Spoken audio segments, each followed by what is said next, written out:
Pasien-pasiennya sepertinya orang-orang berduit ya? Iya, kebanyakan itu. Kalau lihat dari rumahnya itu Iya, ya? iya rumahnya mewah bang. Baja ringannya masih utuh. Cuma banyak karena pakainya plafonnya nggak kuat. Tapi baja ringannya mah keren. Berapa korban nih di sini? Ya kalau apa namanya? Kalau dihitung yang kelihatan mah udah ada 20 sampai 25 orang. Nah, tapi yang nggak kehitung nggak tahu berapa. Kebanyakan korbannya dari mana kata saya tuh. Kebanyakan korbannya dari luar. Jadi korban yang meninggalnya gitu tuh, Mang. Nah, di situ saya hampir apa namanya? Hampir kena. Udah kayak orang yang mau ya nanti adalah rekamannya gitu kan. Di sini mual. Di sini mual. Saya keluar, sobat. Akhirnya saya itu ada rambut Kang, saya kejar enggak, saya ke atas, ke bawah langsung. Siapa tahu ada orang ya kan yang ngerjain atau ada gimmick, saya larinya ke bawahin kamera. Tidak ada, Mang. Nah, saya lagi mau membuka si bingkisan pocong itu. Menurut follower yang saya live itu, di belakang handphone saya itu ada suara geraman singa atau geraman apa lah. Saya kan sambil ngelihat ke kamera ya. Ini sobat nih, pocongnya.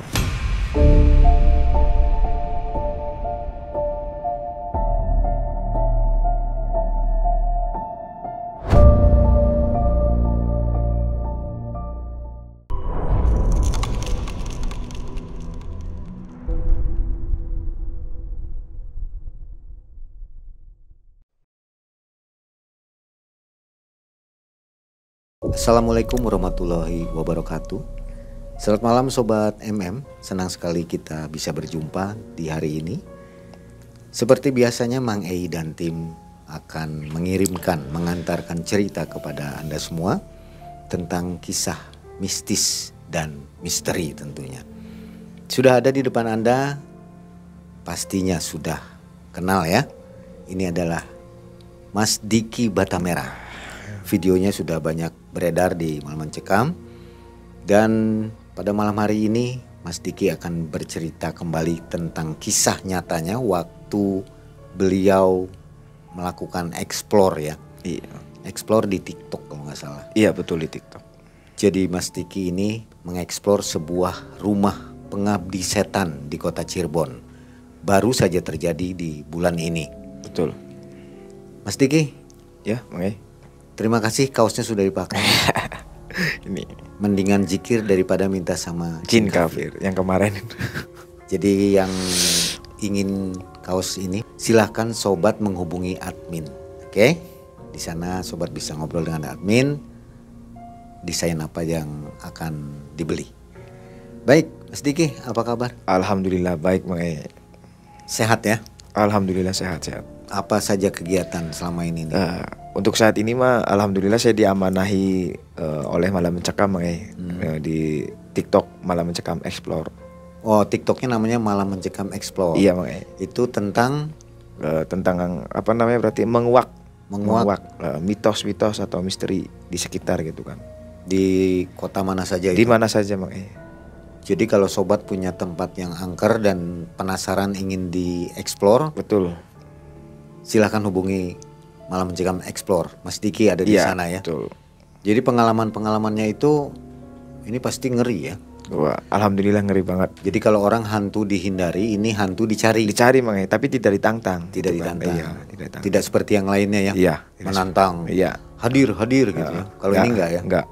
Biarkan penonton yang melihat, yang menilai dan betul, melihat. Oke.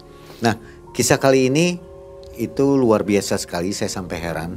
Ada sebuah rumah jadi tempat pengabdi setan. Iya. Itu gimana ceritanya, Kang Diki?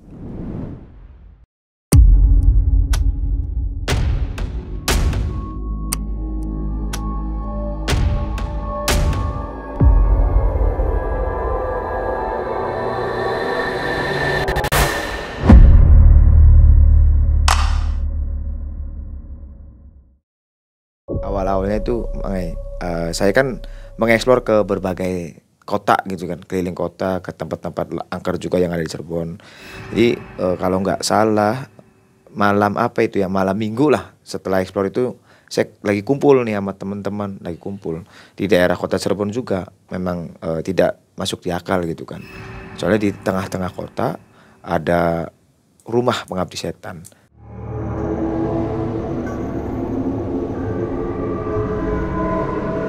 Itu tahu dari mana? Teman lagi pada ngopi itu setelah saya explore kan. Saya kumpul di teman di warung gitulah, warmindo kalau boleh disebut warmindo ya. Teman tuh berkisah atau bercerita, Ki, di rumah ini nih kebetulan jadi tetangga saya rumahnya di sini. Nah rumah pengabdi setan itu berselang 2 rumah Mang, 2 rumah dari rumah teman saya. Di kota ya? Di kota, tengah-tengah kota, di Perumnas lah, daerah Perumnas itu. Nah saya ngopi ngerokok di situ, teman saya tuh boleh disebut inilah Aib lah. Aib tuh mengatakan, Ki, di rumah sebelah rumah saya itu berselang 1 rumah. Jadi di rumah itu kalau tiap malam ada sosok-sosok yang tidak kasat mata tapi ada suara Mang, ada suara. Kalau nggak salah dia itu bercerita 1, 2, 3. Ada 3 kamar Mang, 3 kamar dan 3 kamar mandi. Dia menggambarkan lokasi rumahnya dulu sebelum saya explore gitu kan. Terus ada tempat sholat di ujung sebelah kanan rumah itu, ada tempat sholat. Di sebelah kirinya ya Mang, sebelah kirinya itu kamar pembantu dan dapur di tengah-tengah. Dapur di tengah-tengah. Di sini ada 1 ruangan lah, nggak tahu ruangan apa.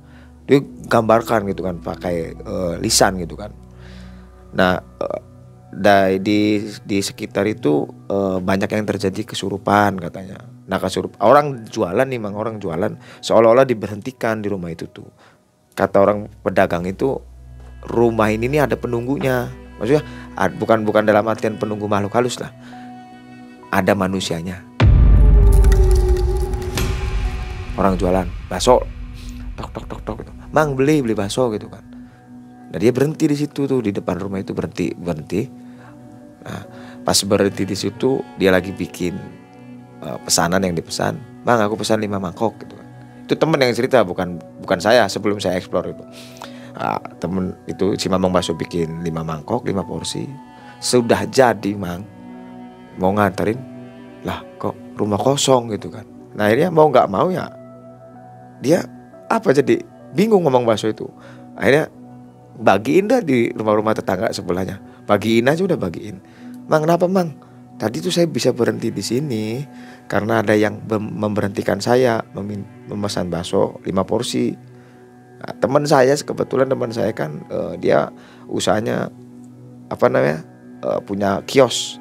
Jadi punya kios minyak wangi gitu kan. Bukanya sore habis asar. Nah, kebetulan teman saya belum berangkat nih. Jadi teman saya ya menjadi saksi hidup gitu kan. Akhirnya setelah itu kata teman saya, lah kok bisa seperti itu Mang gitu kan. Kata si Aib itu kan, kok bisa seperti itu Mang? Gak tahu Ib ya. Saya tadi ada yang berhentiin. Lah Mamang kan sering lewat sini, sudah tahu bahwa rumah ini angker dan kosong gitu kan. Sudah 10 tahun Mang rumah itu dikosongkan. Udah cerita seperti itu, mulai nih terenyuh di hati saya itu kan. Wah boleh juga nih.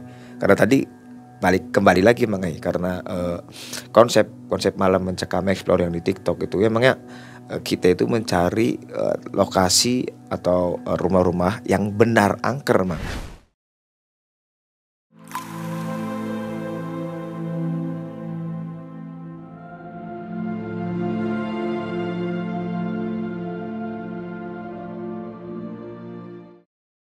Jadi benar angker, bukan angkernya dibuat-buat gitu kan. Nah karena subscriber Malam Mencekam dan follower di TikTok Malam Mencekam juga kan benar-benar orang-orang ajib lah gitu kan. Bukan sembarang orang Mang. Akhirnya saya kan hati-hati juga dalam mencari lokasi. Nah di tengah-tengah itu kan saya bertanya kepada teman saya, memang rumah itu bekas apa gitu kan. Nah, dia itu akhirnya mengatakan kalau rumah itu bekas dukun santet. Wah di situ kan saya semakin menggembu Mang. Dan dukun santetnya lari kemana gitu. Nah, dia bilang dukun santetnya mah sudah meninggal, tapi keluarganya tidak berdiam di rumah itu lagi. Mungkin saking malunya ya Mang ya, karena bukan hanya 1-2 orang yang mengetahui bahwa rumah itu bekas dukun santet.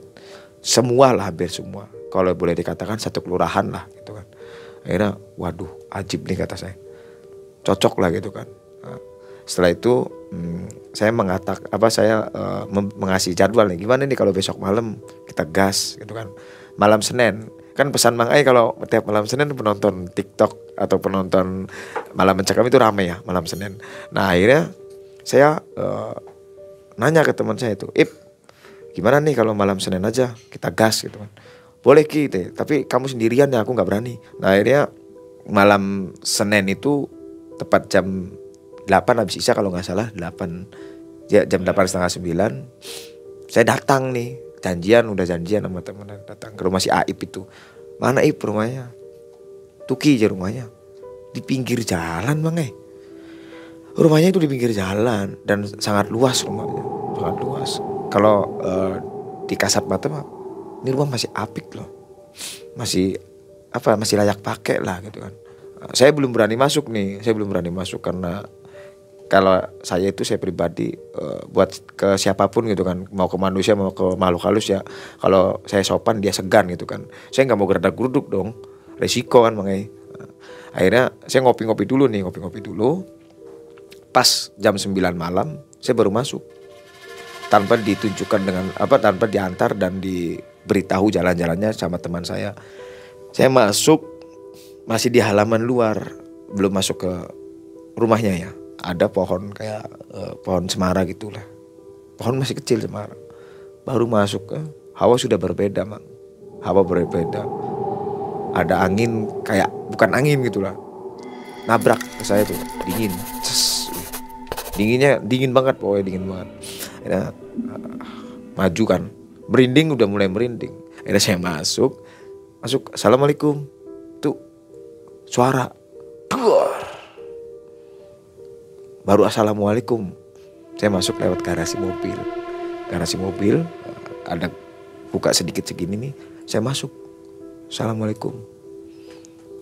Duar sebelah kiri nih, kayak kan sebelah kiri ruang depan, ruang tamu. Cuma pintunya itu dihalangi oleh kursi bangku. Nah saya masuk, mual tuh, baru pertama masuk juga saya mual. Kan live ya Mang, aku live dan penonton pun ya mereka yang melihat gitu kan. Kalau saya hanya bisa merasakan di situ bahwa memang hawanya dan auranya udah gak asik nih. Baru masuk Mang, baru masuk gitu. Potongan videonya ada ya? Ada potongan videonya, aku udah serahin ke kru nanti ada potongan videonya. Pas aku masuk, assalamualaikum Pok, angin cus, hawa ngap, lanjut gak nih? Aku kan sambil ngoceh kan, namanya live di TikTok kan. Ngoceh, gimana sobat, lanjut gak? Lanjut Kang, aman. Oke, lanjut masuk aku spill bangunan yang diceritakan oleh teman saya itu benar. Aku masuk dari garasi masuk ke kiri ada dapurnya juga apik Mang, bisa dikatakan apiknya apa, meja, tempat mangkok, piring, itu sendok, di atas dinding, di bawahnya ada wastafel, tempat cuci piring juga ada. Mantap nih rumah nih. Aku masuk lagi, sepil dulu, belum berkoceh. Tapi tiap aku masuk ruangan itu merasakan yang paling parah di ujung sebelah kiri, di tempat pembantunya tidur. Aku sepil, kamar mandi juga sepil, ruangan tengah itu ada lemari gede itu ada boneka. Aku sepil boneka nih, sobat boneka apa ya? Jangan disentuh Kang Diki, bahaya katanya. Aku gak sentuh. Nah setelah dari sebelah boneka itu ada garam. Rumah 10 tahun ada garam gitu kan. Nah, nongol lah tim pantau itu, Kang Suryo Mogolo yang dari Malang itu kan. Jangan Kang Diki, itu garam bahaya katanya. Oh jangan diutik-utik. Itu setiap saya live gitu kan, banyak tim atau banyak follower yang dari luar Cirebon maupun luar Bandung Mang yang mantau itu kan. Jangan pegang boneka. Oke siap. Ini boneka kah? Dan mereka semua itu bukan manusia biasa lah kalau boleh saya katakan, kayak Kang Suryo dan lain sebagainya gitu kan. Akhirnya saya masuk, saya spill lah kalau bahasa TikTok, spill Bang. Saya jelajahi, saya telusuri tiap kamar, tiap ruangan demi ruangan, tiap kamar demi kamar. Saya masuk di sepil dari ruang depan. Nah, kamar sebelah ruang depan itu kamar masuk, kamar mandi juga aman. Ke belakang saya sepil musola, ada tempat sholat gitulah kayak aula. Saya sepil kamar belakang, saya masuk mual di situ. Nah, disitulah baru rame. Kan Diki bahaya, bla bla bla bla bla gitu kan. Tim pantau gitu kan, follower. Di situ saya ngerasain mual, bau bangke, anjir dan lain sebagainya itu. Saya mual sampai saya itu mau muntah gitu kan. Ada saya mundur balik, mundur pelan-pelan. Balik lagi situ. Masih nyepil. Nah, menurut follower saya yang di TikTok itu yang bisa melihat di situ pas saya mundur itu, Kang awas ada nenek-nenek di kamar depan sebelah kanan. Nah di situ ada kamar mandi, makanya kita bisa gini tuh, apa namanya, bathtub. Nah bathtub itu di kamar itu tuh ada nenek-nenek. Akhirnya saya kejar masuk. Nah pas saya sepil bathtub itu ada sosok rambut katanya. Ada yang mainin jendela karena sebelah sini itu sebelah kiri jendela. Jadi saya lagi nyepil bathtub pelan. Kang itu Kang rambut Kang di depan jendela goyang-goyang. Jendela ruangan itu, kamar itu tuh goyang-goyang. Akhirnya saya nyepil lagi jendela. Yang saya lihat mah nggak goyang nggak apa gitu kan. Nah si jendela itu goyang, dok. Itu yang menurut mereka. Saya nggak sadar dan nggak melihat senyatanya kalau pakai mata normal nih gitu kan. Ini kan handphone gitu, nggak kelihatan Bang, nggak kelihatan jendela itu gerak. Pas saya ngeliat ini, astagfirullahaladzim, memang betul gerak dan ada sekelentapan rambut. Nah akhirnya takut dong, saya berhenti sejenak di situ karena disuruh yang nonton live saya juga kan, Kang berhenti dulu Kang, jangan lanjut ke belakang, di belakang energinya gede. Akhirnya saya habisin di ruangan itu, di kamar itu kan, kamar utama, ada tempat tidur juga kayak spring bed gitu kan. Saya sepil lagi ke ini bathtub, di sebelah sini itu kalau nggak salah toilet. Nah, suara-suara aneh mulai dor gitu tuh. Segini gelap enggak sih?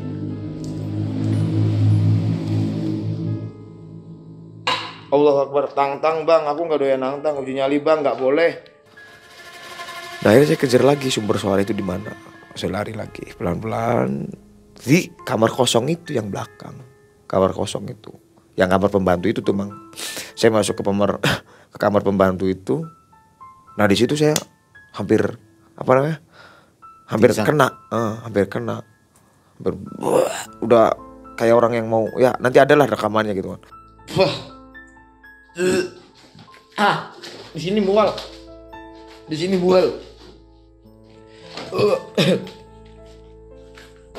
Saya keluar, sobat. Saya keluar di dalam itu. Nah baru saya masuk ke kamar terakhir itu kan. Saya masuk kamar terakhir yang belum saya masukin, saya buka pintunya pelan-pelan. Assalamualaikum gitu kan. Assalamualaikum, waalaikumsalam, namanya TikTok kan.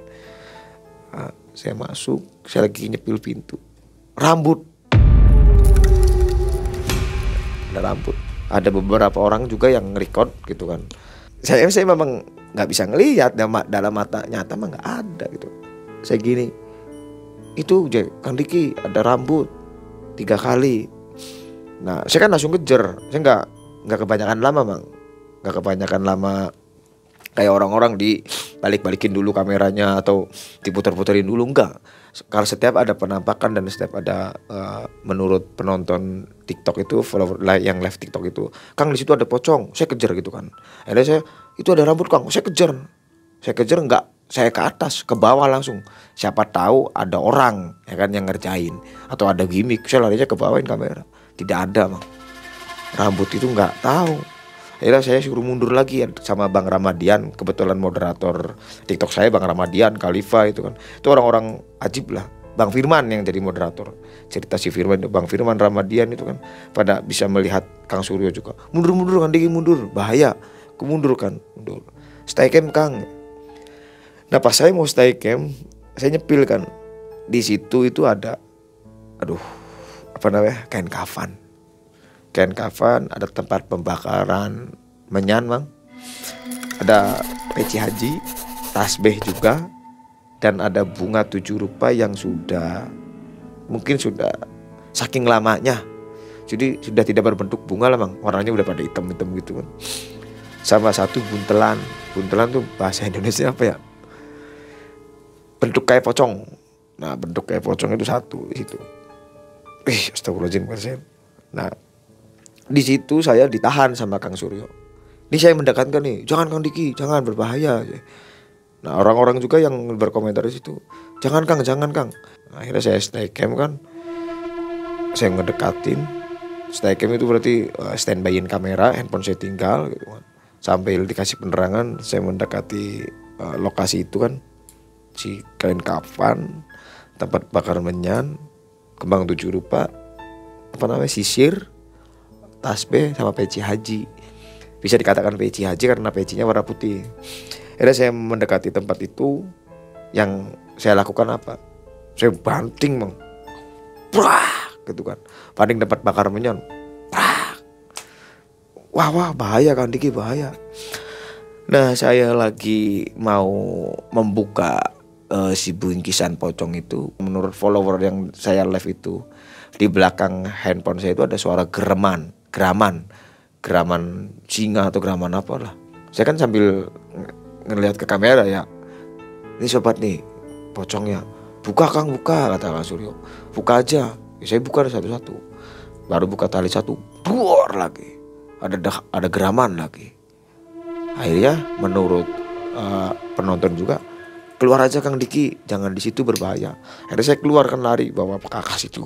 Saya lari ke tengah-tengah. Di pertama kali saya masuk itu di meja yang jadul lah, meja tipping, tahu meja apa gitu kan, yang ada boneka, yang ada garam tadi Bang. Di situ saya simpan kamera, simpan HP, simpan senter. Saya buka di situ. Saya buka pelan-pelan. Ya memang di situ ada interaksi juga. Kang Diki itu di sebelah kanan kalau nggak salah. Di sebelah kanan Kang Diki ada nenek-nenek berjalan. Saya kan mana nggak ada. Gitu. Sembari membuka itu tuh, jadi banyak gangguan Bang ya. Terus saya memaksakan itu, asli merinding banget, asli merinding banget, pun belakang berat gitu kan. Cuma saya beraninya bohongan lah, beranian gitu kan, diberaniin gitu kan. Akhirnya dibuka pelan-pelan, ternyata di dalamnya itu bukan foto orang, bukan apalagi itu pelepah pisang atau apa. Di dalamnya itu menurut Kang Suryo rajaan. Entah itu rajaan itu apa. Nah, rajaan. Dibuka lagi enggak? Sobat MM misalnya kan kalau di TikTok itu. Buka lagi aja Kang. Buka lagi itu. Jadi si kain kafan yang buat bungkus itu saya simpan, talinya juga saya kumpulin. Buka tuh saya. Buka pelan-pelan. Saya buka, ya kotak segini lah saya buka pelan-pelan. Saya lebarin gini kan di Kang Suryo di handphone gitu kan. Wah bakar aja itu, bakar, kata penonton, bakar. Gak apa-apa nih, aman nih, kata aku kan. Aman Kang Diki, aman. Oke lah kalau aman gak apa-apa nih aku bakar. Nah di setelah itu ada duit Bang. Jadi di bingkisan si Rajan itu ada duit 200 perak kalau gak salah. Nongol duit, simpen. Oh ya duitnya jangan dibawa, ada yang bilang. Nanti ngefek ke rumah katanya. Si Rapal itu karena di TikTok kan gak boleh mainan api ya, nggak kayak di YouTube, nggak boleh kelihatan api dan lain sebagainya gitu kan. Akhirnya gimana nih sobat MM, bakar nggak? Akhirnya bakar aja Kang Diki. Akhirnya saya bakar. Saya kan perokok Bang, penguding, doyan uding, jadi selalu bawa rokok, bawa korek kan. Akhirnya saya bakar tuh. Nah saya bakar pelan-pelan, udah selesai dibakar, saya senterkan abunya. Terus sobat MM, abunya aman gak nih? Aman. Saya baru pertama kali Bang penelusuran di rumah itu kan, sangker itu kan. Baru di situ doang sering nanya, aman gak nih, aman gak nih. Soalnya langkah-langkah yang saya rasakan di situ tuh kayak ada yang mantau. Akhirnya setelah saya bakar itu, saya tutup, kumpulin kembali kan abu-abunya, jangan ngotor lah, jangan ngotor. Saya beresin, udah saya take off. Nah dari sini Bang mulai ada gangguan dari sini. Dari pas saya membakar si rajaan itu, saya kan pulang kan dari sini mana. Nah saya pulang ke rumah aman, saya rasa aman lah. Baru pertama eksplor dan balik aman, saya mandi apa seperti biasa kan, mandi istirahat gitu kan, masih aman itu malam Senin. Nah mulai malam Selasa itu jadi kayak nggak bisa tidur Bang, kayak nggak bisa tidur. Dor lagi pengen tidur tuh di atas gendeng, bledak. Saya keluar, mau biasa cari hantu. Jadi dikira apa aja, dikira kucing atau apa ya. Saya senter nggak ada apa-apa. Sampai 7 hari kalau nggak salah gangguan itu. 7 hari itu. Malam pertama saya nggak bisa tidur. Ada penampakan? Kalau malam pertama penampakannya nggak lewat mimpi, gangguannya nggak lewat mimpi, tapi nyata diganggu, saya nggak bisa tidur. Jadi berdua di atap rumah gitu kan. Saya cari nggak ada, senterin gitu belakang nggak ada, di atas nggak ada. Apa nih? Gitu kan. Masuk lagi, sampai nggak bisa tidur kayak orang insomnia.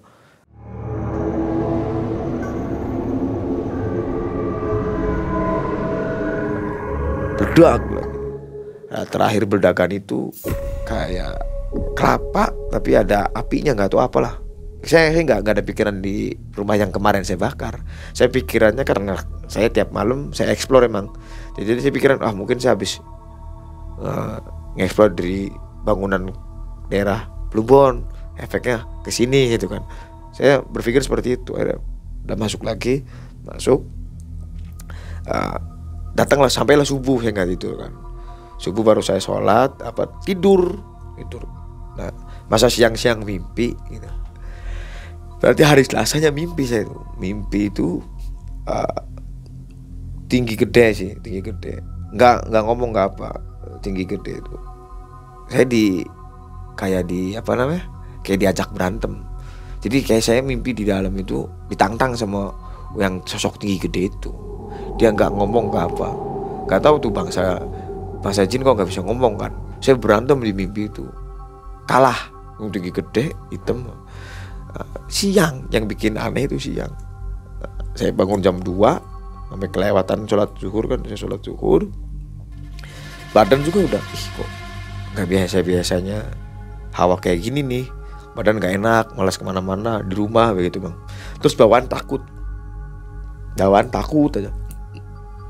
Kayak yang saya itu ada punya salah ke orang gitu tuh Bang.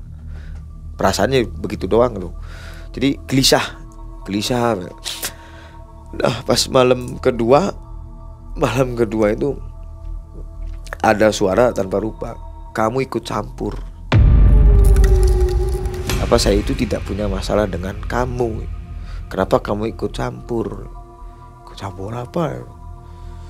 Jadi mimpi itu setengah-setengah. Jadi sosoknya udah bukan kuntilanak, wewe, pocong yang biasa jin-jin yang berkeliaran di cerita orang-orang gitu kan. Nah ini mah lebih ke 4 dimensi kalau dinyatakan. Jadi berwujud manusia mimpi itu. Nah dari situ ya ikut campur apa ya. Saya masih berpikiran seperti itu, masih mikir saya ikut campur apa nih, saya punya masalah ke siapa nih. Nah ketiga harinya sama seperti itu, cuma sosoknya itu sama seperti yang diceritakan oleh orang tua si Aib itu Mang, sosoknya itu. Jadi berjenggot kayak Abah Yudi jenggotnya. Abah Yudi yang host Abah Yudi.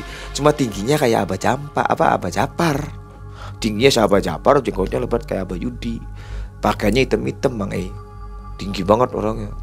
Pokoknya mirip kayak Abah Japar lah tingginya. Tapi yang saya lihat wajahnya emang gak kelihatan, cuma kelihatan jenggotnya doang. Malam ketiga dia itu datang sama ajudannya 4 di dalam mimpi. Ajudannya itu laki-laki 2, perempuan 2, tapi rata tanpa muka.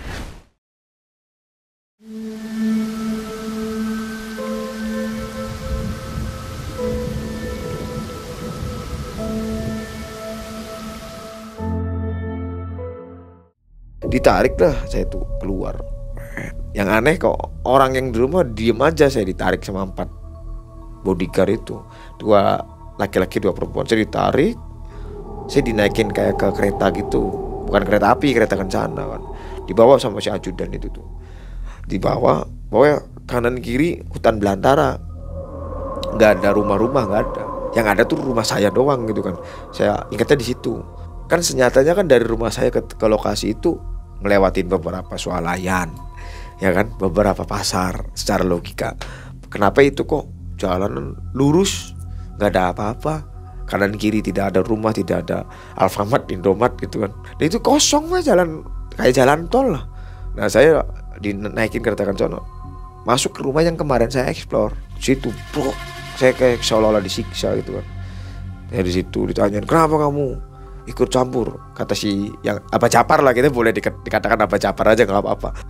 Abah Japar, sorry Abah Japar. Kata Abah Japar, kamu kenapa ikut masalah dengan saya gitu kan, cari masalah dengan saya. Dan saya kan pelongo ya, masalah apa nih, kata saya tuh. Kamu ya sudah memporak-porandakan rumah ini, sudah merusak sesajen, terus merusak pendeman saya gitu kan, tahanan saya, kenapa kamu lepaskan, katanya. Saya diikat posisinya kayak dipasung, diikat sama 2 ajudan itu yang laki-laki dan perempuan, diikat gitu kan.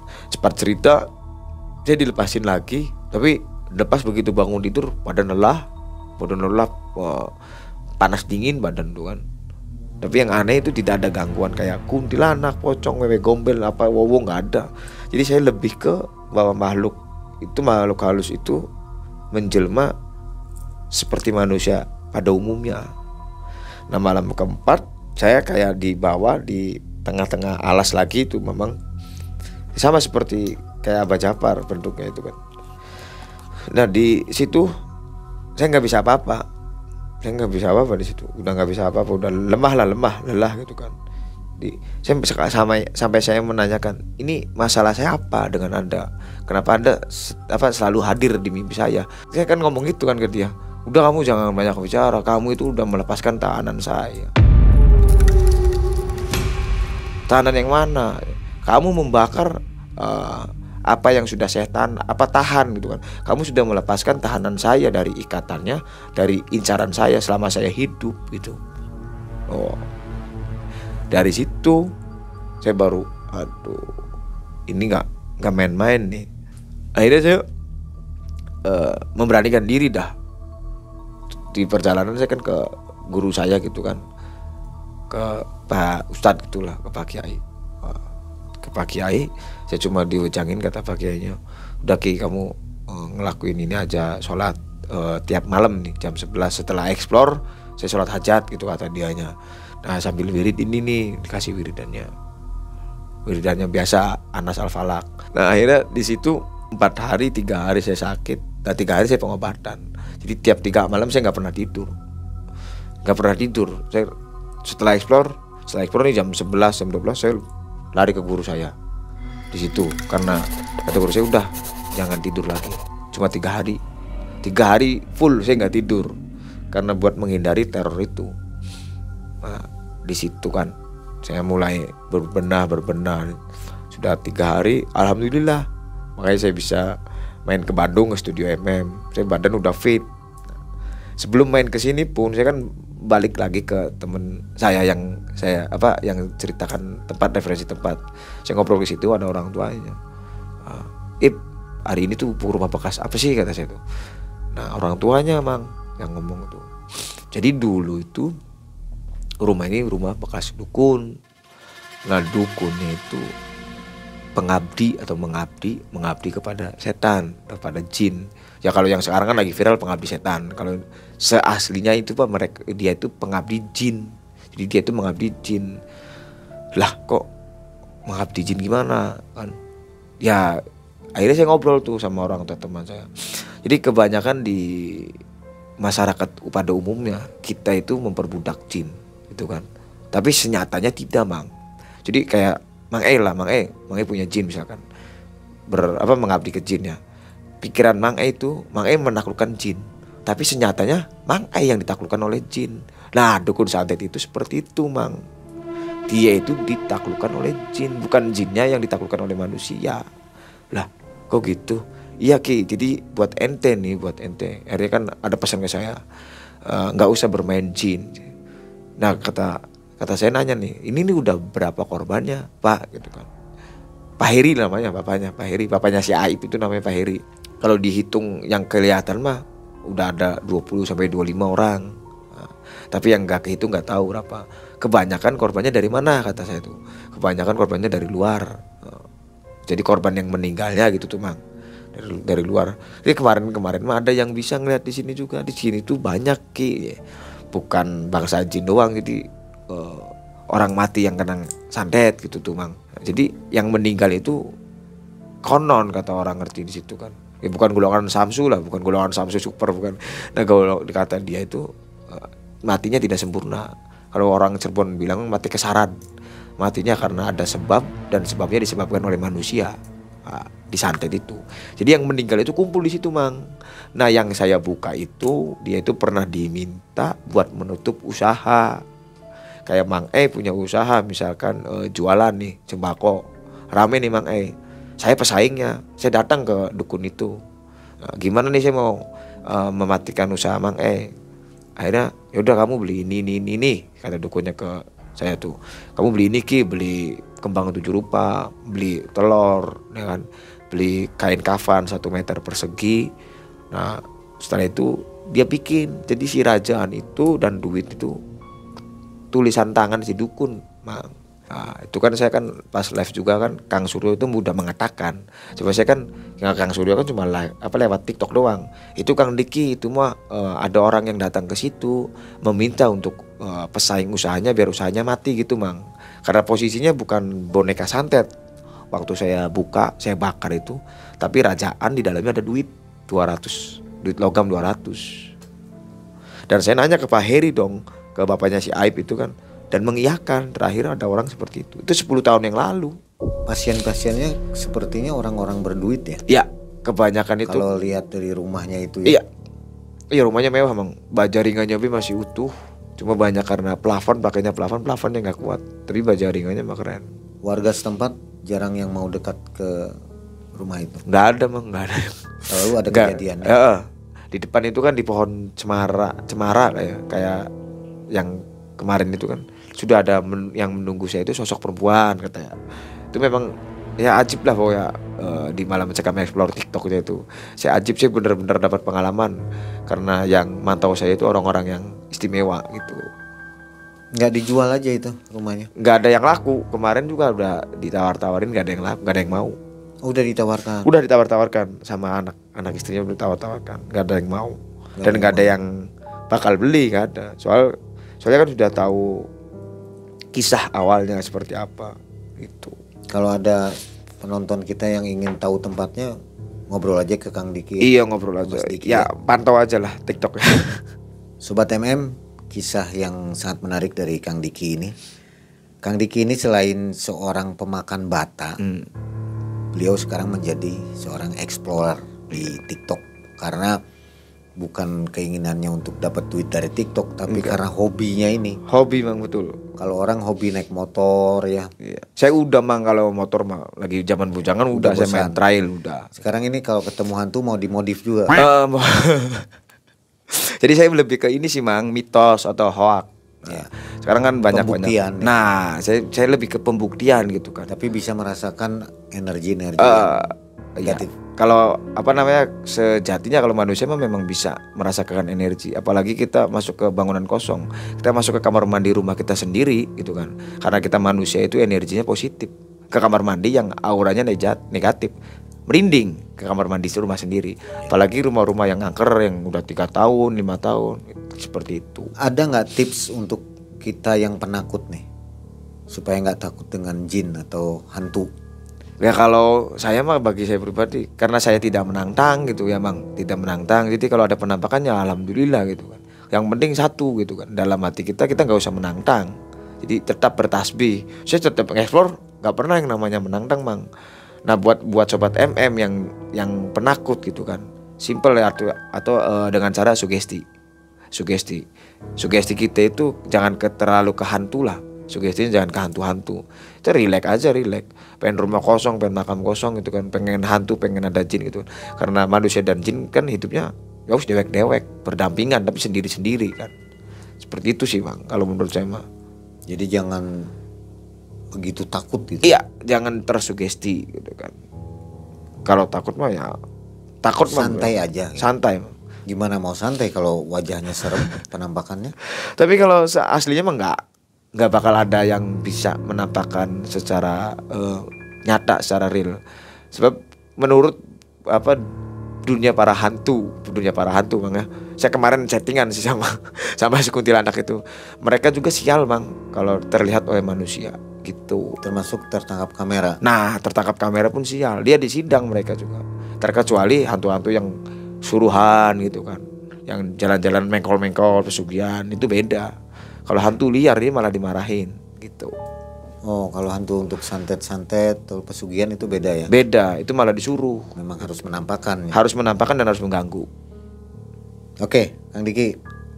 Terima kasih kisah nyatanya. Nanti kita akan coba nonton penelusuran di TikTok Kang Diki. Apa tadi namanya? Malam Mencekam Explore. Jadi sobat yang ingin melihat aksi dari Kang Diki silakan ke Malam Mencekam Explore. Kita tonton aksinya Kang Diki yang spektakuler. Referensi juga Mang, referensi tempat. Nah barangkali mau pesan teman-teman yang ada tempat. Ya Pak, oke. Assalamualaikum waalaikumsalam. TikTok Mang. Assalamualaikum waalaikumsalam. Udah jawab dulu. Wah, buat sobat-sobat Malam Mencekam, di mana aja berada nih. Kalau ada tempat yang dilungguhkan atau dikatakan mitos, angker, bisa DM atau bisa komen di video saya yang sekarang ya. Dengan syarat dan dengan catatan Mang. Saya nggak bermain di makam keramat dan makam muslim. Makam muslim itu makam agama saya sendiri, agama Islam gitu kan. Dan yang ketiga perizinannya juga. Kira-kira perizinannya udahlah dikasih uding gitu kan. Ya diizinkan, tapi diizinkan pun jangan dibisniskan Mang. Jangan masuk ke bangunan kosong. Ki, ini misalkan Diki ini ada bangunan kosong. Berapa masuknya? 3 juta. Weh, dan lu 3 juta kan jangan seperti itulah. Yang kira-kira uding-uding aja dah. Dan kita cari hantu bukan cari wisata gitu kan. Itulah. Oke. Demikian kisah dari Kang Diki. Terima kasih telah menonton hari ini. Jumpa lagi di video selanjutnya. Kang Diki menunggu di TikToknya. Siap. Saya Mang Ei dan tim undur diri. Assalamualaikum warahmatullahi wabarakatuh.